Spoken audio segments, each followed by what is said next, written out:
This woman opens her front door to grab the morning paper. She froze. Sitting on her porch step was a homeless man she'd never noticed before. "Hello," he said calmly. "I'm sorry to bother you. Could you please ask your husband for some money? I'm so hungry I could die." Then he holds out his hand. She screamed, "Who's there?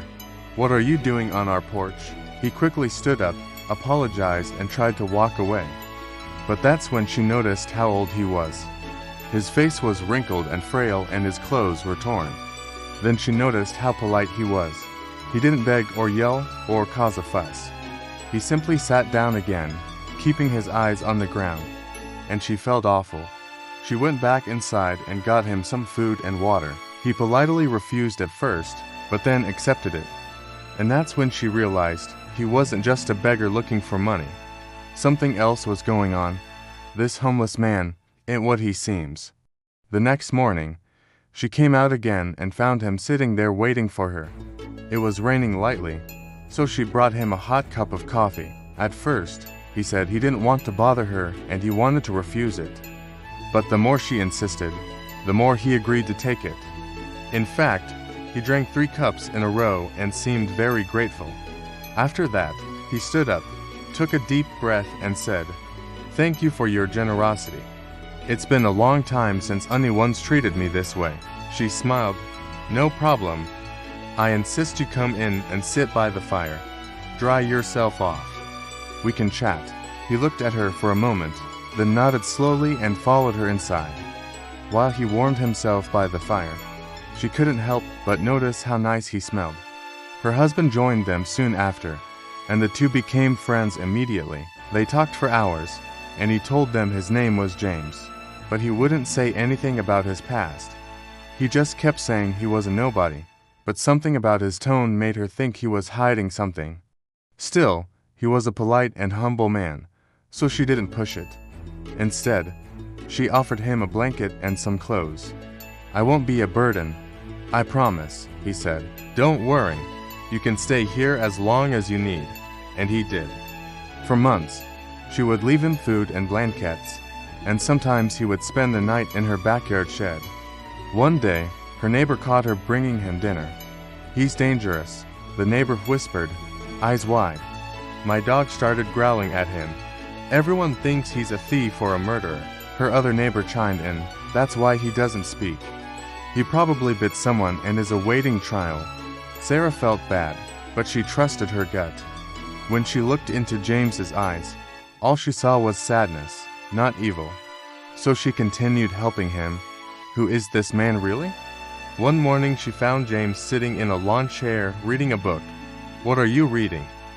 she asked. "Hamlet," he replied. "To be or not to be, that is the question." "Oh, you read Shakespeare," she said, surprised. "Of course. Are you sure I'm not dreaming?" "What do you mean?" "It's just, you don't seem like a normal homeless man." He looked at her and smiled faintly. "Perhaps I am not. Perhaps I'm more than meets the eye." She couldn't tell if he was joking or serious. But then he added, "Life is full of surprises." Months went by. During that time, she brought him books and newspapers from inside. One day, he showed her a scar on his hand. "How did you get hurt?" she asked. "Oh, nothing important," he said quickly, changing the subject. "Let's talk about something else." She knew he was hiding something big, but she didn't want to push him. Instead, she gave him extra medicine and vitamins. But despite her efforts, he remained thin and weak. In winter, she was worried he wouldn't make it, so she invited him inside again. This time, he accepted and stayed for 3 months until spring arrived. Over the next few years, their bond grew stronger. She became convinced that James wasn't an ordinary homeless man. He might have been rich once, because although he had little formal education, he was very smart and well-spoken. Plus, he seemed to know a lot about everything. It was like he'd read almost all the books in the world. But most surprising of all, he was incredibly kind, polite, and gentle. He helped her fix many things around the house and taught her how to fix broken radios and cassette players. "I used to work in electronics," he explained. "It was my thing. He also loved classical music and opera. He knew every piece. Sometimes she would find him humming Beethoven while working on his shoes or listening to Mozart through headphones. Once she asked him a question about stocks and bonds, and even though he knew nothing about them, he gave her some tips based on his experience in life. And surprisingly, those tips worked. Like father and daughter. 3 years passed. Sarah and her husband grew very fond of James and considered him part of their family. She called him Dad, and he called her daughter. They spent their days fixing things, reading and eating together. But of course, James still refused to talk about his past. One day, James suddenly collapsed in her backyard. Luckily, she was able to call an ambulance in time. At the hospital, she tried to fill out his medical forms, but he had no ID or official documents. The only identification he had was a worn leather wallet with a name embossed on it, James Whitmore. The admitting nurse leaned in close and whispered, "I ran a facial match on him. He's a famous person. He disappeared 10 years ago. Last anyone saw him, he was with his business partners. They said he died, but maybe he didn't." Sarah was shocked. All this time she'd been talking to a celebrity, but he hadn't mentioned it once. "How is he alive?" she asked. "I don't know," the nurse replied, but someone sure wanted to cover up the truth. That's when she decided to find out who James really was. The shocking truth. She went online and typed in his name. The news article that popped up was titled "Local Tech Genius Disappears After Losing Fortune." It said that 10 years ago, James Whitmore was one of the richest young billionaires in the world. He founded a tech company and made billions. But suddenly, he vanished without a trace. His business partners claimed he died in a plane crash, but nobody ever saw his body, and some people believed he faked his death. This was exactly how long James had been living on her porch. Sarah printed out the article and confronted him. "You're the missing billionaire," she exclaimed. He looked up from his book, sighed and said, "I suppose it's time you knew the truth."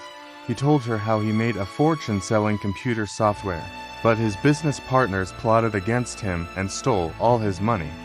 He knew he was too trusting and naive, and he was afraid of losing everything, so he pretended to die and disappeared. "I wanted to start over somewhere far away where nobody knew me." He looked at the article and said, "I guess I wasn't as successful as I thought." Sarah hugged him. "No, you were successful. You escaped from that toxic situation and built a new life for yourself." He smiled sadly and said, "I could have left at any time and gotten my money back. But I was curious. I wanted to see what it was like to live among ordinary people." Why he stayed. "Why did you stay with us?" she asked. "You could have easily lived anywhere, because you treated me like a human when everyone else saw trash." He replied, "I was tired of being rich. Money made me powerful, but your kindness made me feel alive again." She wiped away his tears and promised to keep his secret. As the years passed, she often wondered what he would have been like if he'd grown up with enough money. Was he destined to become a cold and calculating businessman? Or would he have remained the humble and generous man she knew? She cherished her memories of him, but she couldn't help but feel a sense of loss knowing that she might never know the full story behind his disappearance and why he chose to live as a homeless man. A final gift, weeks after her conversation with James. Sarah woke up to find him sitting quietly in a corner of her living room. He looked peaceful, as if he were meditating. However, she knew he was gone. A few hours later, a lawyer contacted her and told her he'd been to see James, who had passed away peacefully in his sleep. He handed her a worn leather wallet. Inside was a handwritten note and a stack of documents. With trembling hands, Sarah opened the note.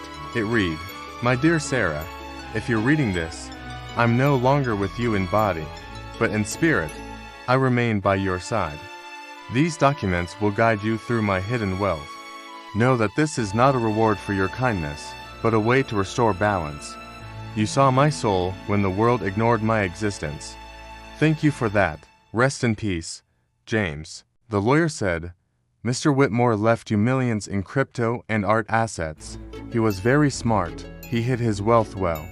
Nobody else knows about it. Sarah was stunned. She had no idea James was so rich. But she understood his reasons for leaving his fortune to her. He wanted to make sure she never struggled financially. She promised to honor his memory by using his money to help others. A new beginning. With James's inheritance, Sarah was able to open a community shelter for the homeless. It provided food, clothing, and medical care to those who needed it most. She named it the James Whitmore Human Kindness Center. One day, she stood in front of the center's plaque and smiled. It read, "James Whitmore, a homeless man who taught us the true meaning of kindness and humanity. May his legacy live on in all of us, as the sun shone through the stained glass windows." Sarah felt a sense of peace. She knew that James was watching over her, proud of the good they were doing in his name. Although she missed him dearly, she was grateful for the time they'd spent together and the lessons he taught her. She realized that sometimes the person you help may be an angel in disguise.